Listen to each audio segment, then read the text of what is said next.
What's up, everyone? I'm Tim, and this is my channel, 40 Times Around. Let's go for a ride and talk about how to save money on a road trip.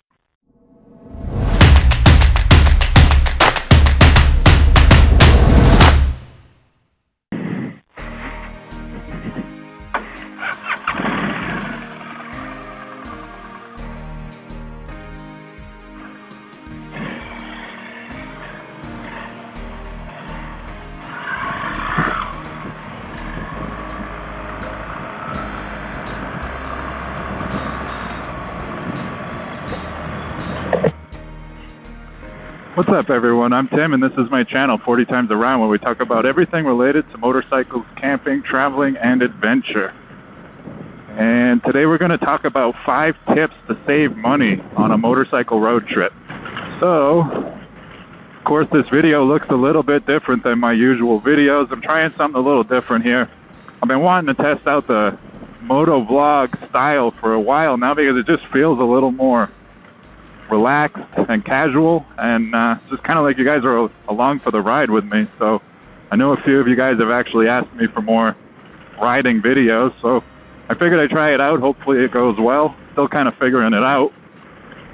And if you guys do like videos like this and you want to see more things like this video, just let me know in the comments below and I'll be sure to make more of them. Anyways, today we're going to talk about 5 tips for saving money on your next motorcycle road trip. A while ago I did a video talking about 5 ways to save money. These are 5 new ways to save money, but that video is right here. And tip number 1 is check your tire pressure.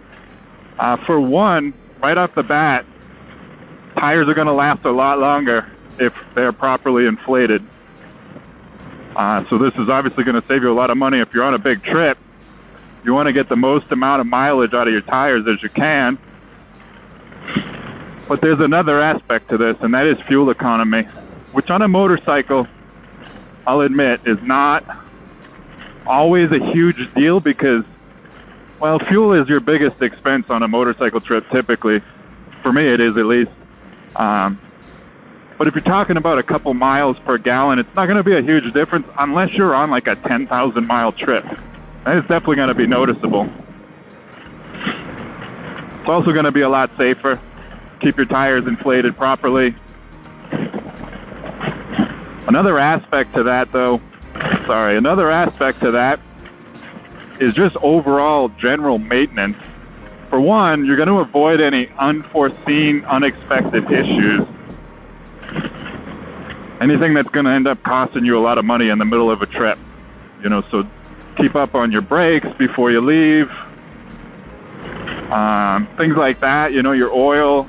Just check everything so you don't have to call a tow truck and pay for that or anything like that.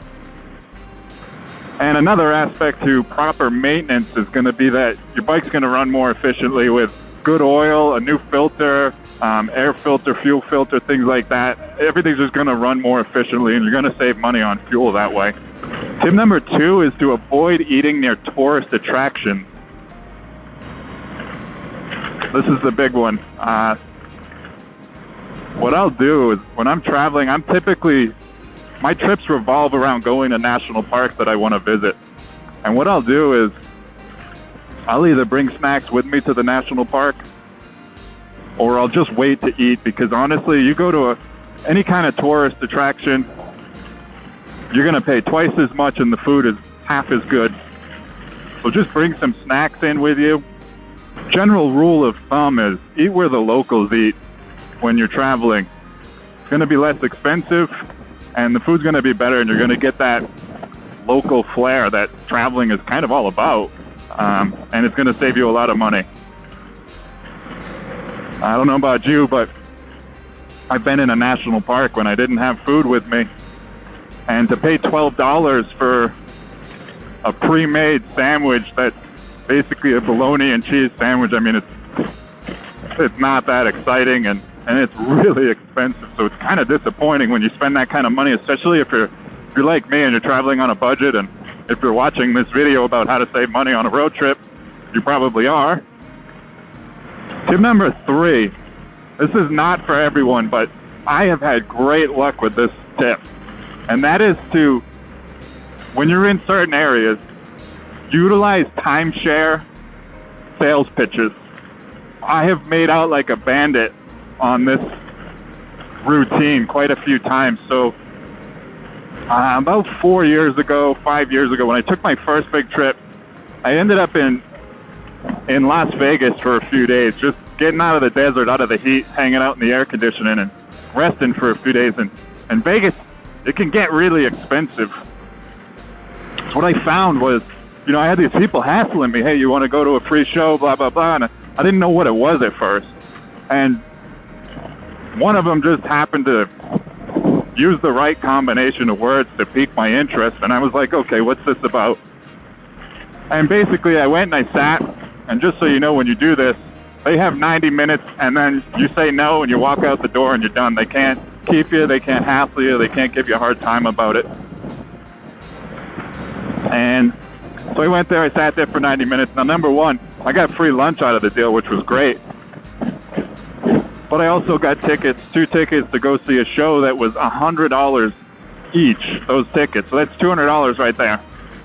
And I also got free dinner, free money to gamble with, and a free 3-night stay at one of their resorts. And it was kind of fun anyway. I mean, not everybody's into it because it's kind of high pressure. But like I said, only for 90 minutes, and then they got to let you go. But you're talking 90 minutes in the middle of a trip to just do something a little different where you're going to get free lunch, and you walk away with something like that. I was actually up in Sedona, not too far from where I live, a few years ago, and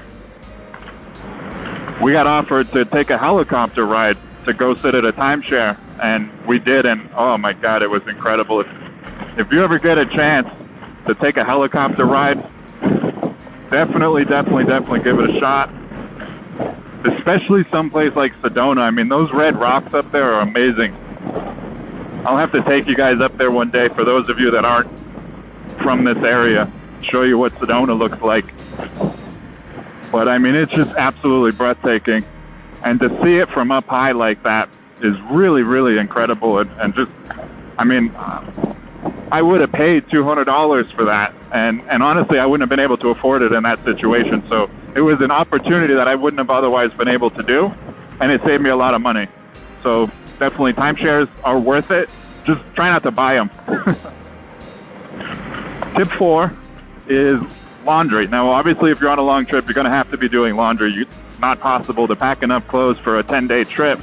Or maybe it is, but you'd be pretty overloaded, I would imagine. So you're going to be doing laundry, but what I used to do on my first trip was I would go to a laundromat, and it would eat up, a couple hours of my time, and I'd pump quarters into the machine, and I'd buy laundry detergent and all of that. What I started figuring out was it's a lot cheaper, and it saves you a lot of that hanging out at laundromats if you just wash your clothes every day. So if you're in a hotel, just wash them in the sink. Wash your socks and your underwear. If you're camping, same thing. You can find a way to wash your clothes when you're camping. And then just hang them out, and usually they're dry in the morning. The one thing I would have issues with is usually my socks. They were a little bit thicker. They wouldn't dry by the morning, and what I do is I strap them to the back of the bike. They kind of flap in the breeze, and they'd be dry within an hour or two. Looks a little silly, but it gets the job done. And tip number 5, the final tip, that is to stay flexible. And there's a lot of ways you could go with this tip, but what I'm referring to is be flexible with your dates, especially if you're on a big trip. And let's say, maybe you've camped for a few nights and you're ready for a hotel, but it's a Saturday night. Maybe, hotels are really expensive in your area. You might want to be flexible, camp another night or two till the weekend's over, get a hotel on a Tuesday. You can also eat a little bit earlier. A lot of restaurants will have happy hour deals on food. Just obviously don't be drinking and riding your motorcycle, but you can go and get like half price appetizers and food for a lot less money if you're willing to go a little bit earlier. Just in general, just being flexible with your schedule and things like that. Another thing too is, you can kind of plan your trip around saving money if you want. And a lot of cities, if you're going to visit cities, will have days where their will have days where their museums are free. like on a Tuesday in San Diego in Balboa Park. I think that's the day. Their museums are free. I could be wrong. I haven't lived there for a while. I think it used to be Tuesdays were free museum days. And that's a great way to save money, get a little culture, get some time off the bike to experience whatever and learn a little bit, you know, without spending money. So yeah, just alternating dates, things like that, just to try to save a little bit of money. And you know, being flexible is a big part of traveling on a motorcycle anyway. You know, plans get changed, things happen. You're almost guaranteed to be forced to be flexible. So you're better off just going into it with that mindset of, you know, be flexible, be fluid, go with the flow, you know, things like that. Anyways, we're just about at Bartlett Lake, and that's pretty much all I got to say on that. I hope you guys get something out of this video. If you did, make sure to hit the like button. Don't forget to subscribe if you guys want to see more videos about motorcycles, camping, travel, and adventure. Anyways, thanks for watching, and I'll see you in the next video.